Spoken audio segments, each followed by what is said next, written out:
तर नमस्कार मंडळी, तर तुमच्यासाठी ना झटपट बनणारी रेसिपी लिहून मी डाळ भातनी जी ना थोडी वेगळ्या पद्धतीने तुम्हाला रेसिपी शेअर करणार आहे. म्हणजे आळशी लोक आहे त्याच्यासाठी एकदम परफेक्ट रेसिपी. त्यांच्यासाठी ना लाल मिरची लिहिणे मी कोरडीवाली, त्यानंतर त्यावर लसूण टाका ना आणि थोडं पाणी टाकायचे ना, पेस्ट बनायला हवा ना. हे पेस्ट आपल्याला नंतर लागावे साईडला ठेवा पेस्ट. त्यानंतर गॅस ऑन करा, त्यानंतर कुकर ठेवा ना आणि त्यांना 2 ग्लास पाणी टाका ना. आपण ना 4-5 लोकांसाठी डाळ बनवणार आहेत ना. त्यानंतर 2 ग्लास पाणी टाका, त्यांना हळद टाका आणि धना पावडर टाका ना. मनकडे आता सध्या तर नव्हतं म्हणून मी टाका नाही, पण तुम्ही नक्की टाका. 1 चम्मच टाका ना.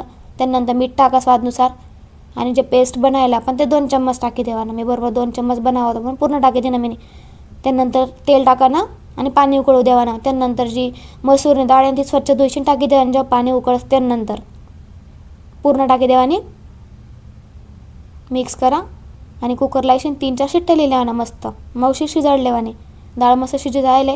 तिला मॅश पण करू शकतास तुम्ही. मी मॅश नाही करत कुठलीही डाळ बनवताना, है ना. त्यानंतर तडका बनवूयात आपण. तेल थोडं जास्तच टाका ना. तेल गरम व्हायला त्यांना जिरं आणि मोहरी छान तडतडू द्यावाने. तेवढ्या मारे थकणं दोघं पण. त्यांना आहे ना कढीपत्ता टाकी द्यावा ना.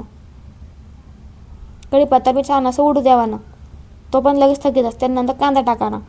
कांदा बारीक लिहिता मी म्हणजे छोटासा लिहिता तर बारीक कट करून टाकी दे ना. तो शिजून वैगा. त्यामुळे टमाटर टाका ना. टमाटर पण कडक तो नरम वै घ्या. त्यानंतर हिरवी मिरची टाकी, हिंग टाकी, मिक्स करली ना आणि सगळं मस्त मऊशीर होई ना. त्यानंतर गरम गरम तडका डाळ मग सोडू द्यावा ना आणि मिक्स कर द्यावा ना. सगळं मिक्स करी वय ना. त्यानं वरतून कोथिंबीर टाकाने. डाळ रेडी आहे. कुकरला अशी साईडला ठेवा. आपण भात बनवताना थोडा वेगळा पद्धतीतून भात बनवता पण मस्त लागस. त्यानंतर ना कुकरवर तेल टाका ना, जिरं टाका ना. जिरं छान तडतडणं. त्यांना कांदा बारीक चिरीशीन आणि 1 हिरवी मिरची बारीक चिरीशीन टाकी देणे म्हणजे लंबी लंबी चिरीशीन. ते छान शिरीशीन वैगं त्यांना पाणी टाकायचं आणि जिथलं आपल्या भातला लागावे. त्यानंतर स्वादनुसार मीठ, लिंबून रस जेणेकरून भात मोकळा मोकळा राहील.